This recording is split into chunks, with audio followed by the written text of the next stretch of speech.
basically because of the influx of people in the area, TikToking, YouTubing, are basically going through people's properties, trespassing on private land.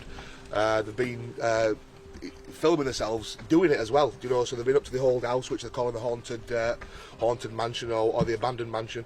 They've been round people's fields, through people's gardens.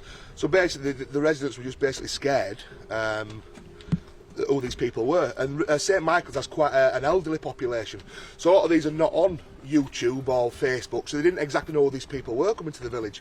So they were frightened to death really, so they asked us if we'd come and help them. We said we would. So I said the majority of people who are actually coming are not from the locality whatsoever.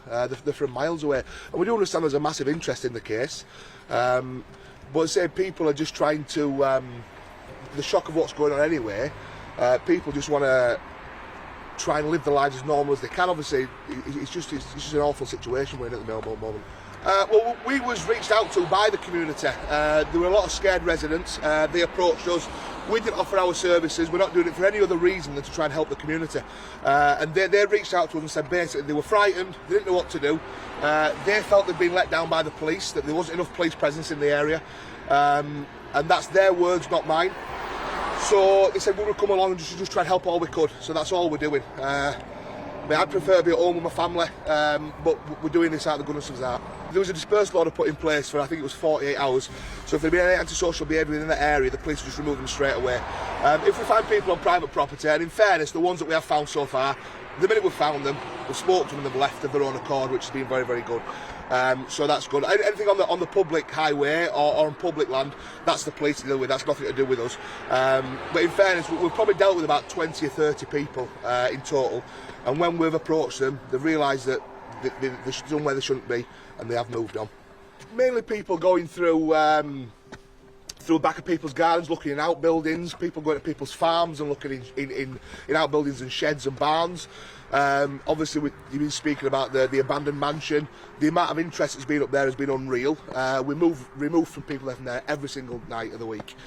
But the strange thing is that these people are going up there from TikTok and from YouTube, and they're trespassing, some of them causing criminal damage, but they're filming themselves do it. So all the evidence of what they've done is already on camera.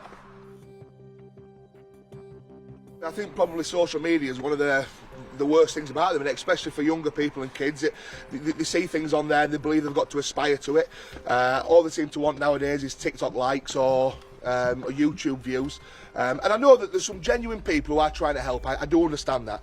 But obviously they post the findings online, but the majority of them, in our opinion, that we've found, are just coming really, just for a nosy, just for TikTok views, and that's what it is. But there is genuine people that do try to help, but they still should be going onto people's private land. That's the police's job to do. So I would just say, just stay away, guys, if you can.